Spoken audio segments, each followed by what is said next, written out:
Hello, good morning. কেমন আছো তোমরা সবাই? আশা করছি তোমরা সবাই খুব ভালো আছো আর আমরাও খুব ভালো আছি। তো আজকে আমি আবারও একটা নিউ ভিডিও নিয়ে তোমাদের সামনে চলে এলাম। আজকে কি হয়েছে জানো?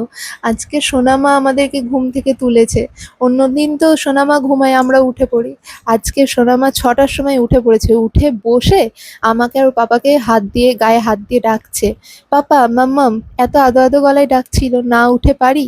তো তারপর আর কি সোনামাকে নিয়ে তো ১ ঘন্টা খাওয়া একটা যুদ্ধ চললো। তারপর মহারানী ঘুমিয়ে গেছে যেহেতু অনেকটাই সকাল উঠেছিল। এইদিকে মোটামুটি আমার আজকে কিছুই হয়নি রান্না-বান্না, আবার অল্প একটু হয়েওছে। ১১টা বাজতেই যায়। তো শুধুমাত্র আলু চচ্চড়িটা হয়েছে আর মাম্মামের আপেল পিউরিটা হয়েছে। আজকে ভাবছি একটু পোলাও বানাবো। তো সেইজন্য পোলাওয়ের চালটা ভালো করে ধুয়ে এই যে ২টো থালাতে চাড়িয়ে দিয়েছি যাতে তাড়াতাড়ি শুকিয়ে যায়। আর এদিকে ফল কাটাও কমপ্লিট। ২ পিস আপেল রেখে দিয়েছি আর ২ পিস সিদ্ধ করতে দিয়েছি। মাম্মাম যেহেতু পিউরি খাবে। আর এদিকে সোনামায়ের ডালও ভিজিয়ে রেখে দিয়েছি। মাম্মামকে এখন রাতেরবেলা ভাত দিই। ভাত, একটু ডাল আর একটু ডিম সিদ্ধ। তো সেইজন্য ডালটাও ভিজিয়ে দিয়েছি। মুগ মুসুরি ২ রকম মিক্সড করে দিয়েছি।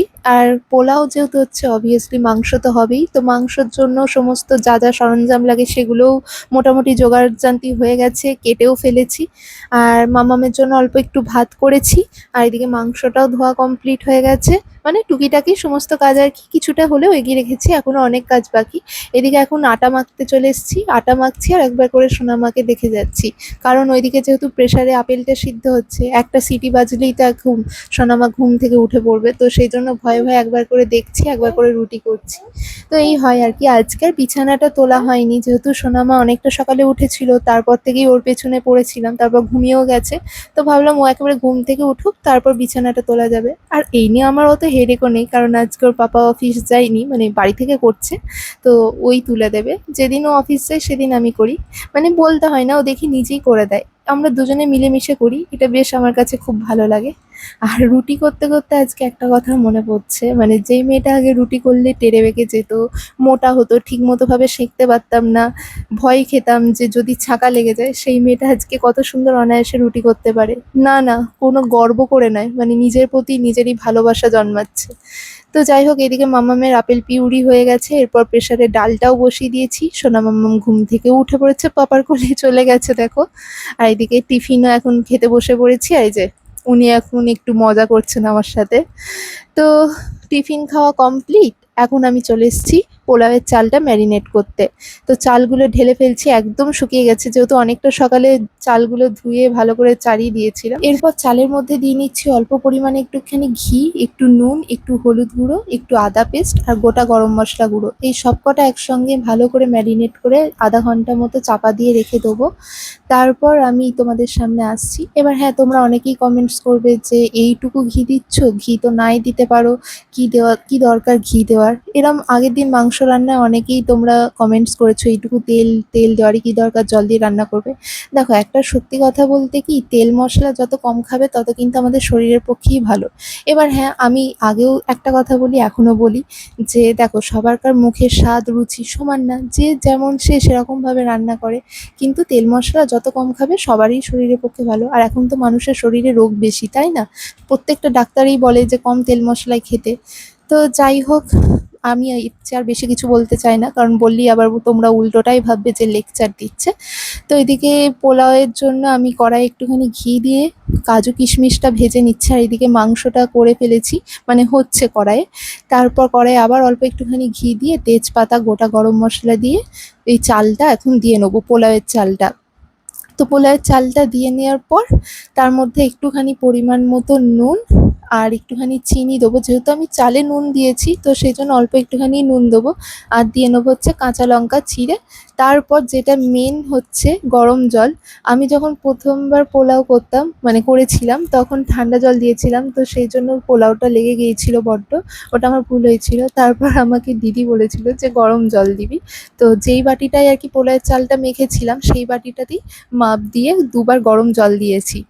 একদম ফুটন্ত গরম জল দিতে হবে, তবে ভালো হবে, লেগে যাবে না আর কি গায়ে। তো যাই হোক, গরম জল দিয়ে এখন আমি চাপা দিয়ে দেবো। আমি এরকমভাবেই পোলাওটা বানিয়ে থাকি। তোমরা কীরকমভাবে বানাও অবশ্যই কিন্তু কমেন্টে জানিও। দেখো, একই রান্না বিভিন্ন রকম প্রসেস থাকে।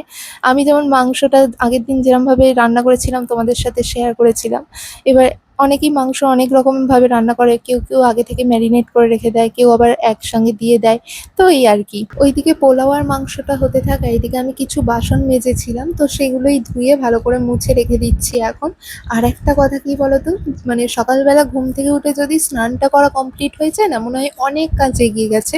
আর যেদিন আমার স্নান করা কমপ্লিট হয় না, সেদিন যত কাজই হয়ে যাক মনে হয় যে এখনো একটা বড় কাজ বাকি আছে।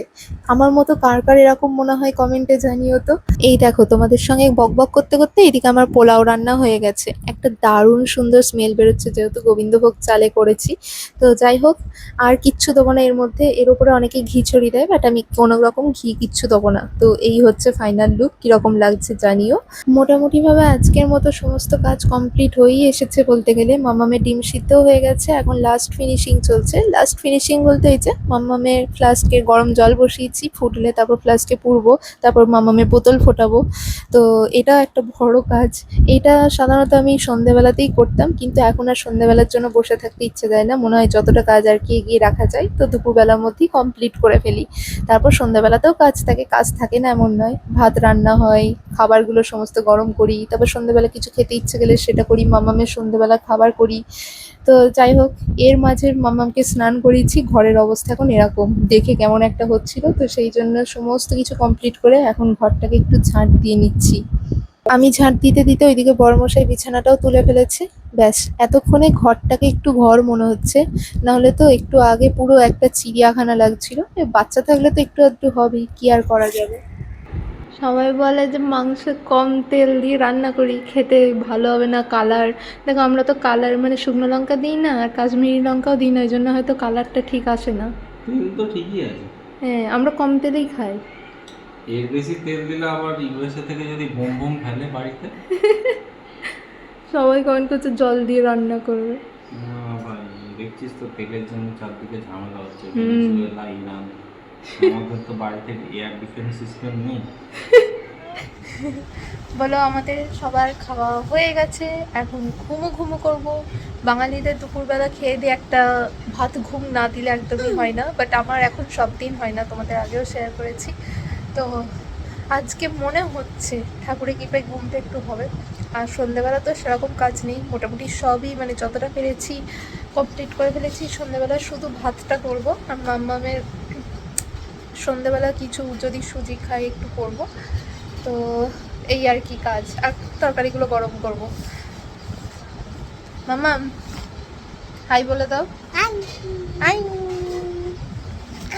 মাম্মাম। মাম্মাম, তুমি ফেক কান্না কিরম করে করো? কিরম করে ফেক কান্না করে, ভালো করে দেখাও কিরম করে ফেক কান্না করে। ফেক কান্না ওরম করে। মাম্মাম, হ্যাঁ মাম্মাম, একটু ঢং করে দাও, ঢং। ও বাবা, ও বাবা, আমি গালে হাত দিয়ে শিখিয়েছিলাম, ও গালে হাত দিতে পারে না, গলার এইখানটা হাত দিয়ে করে। আচ্ছা, আর ফেক কান্না দেখিয়ে দাও। হ্যাঁ মামা, ফেক কান্না কিরম করে করে এখন? ওরম করে? আচ্ছা আচ্ছা, বসো। আর আর তুমি কিরম করে তাকাও? এই দেখো, এই দেখো, এই দেখো। আচ্ছা আচ্ছা, খুব হয়েছে হয়েছে হয়েছে হয়েছে। ওরে বাবা, ওরে বাবা, ওরে বাবা।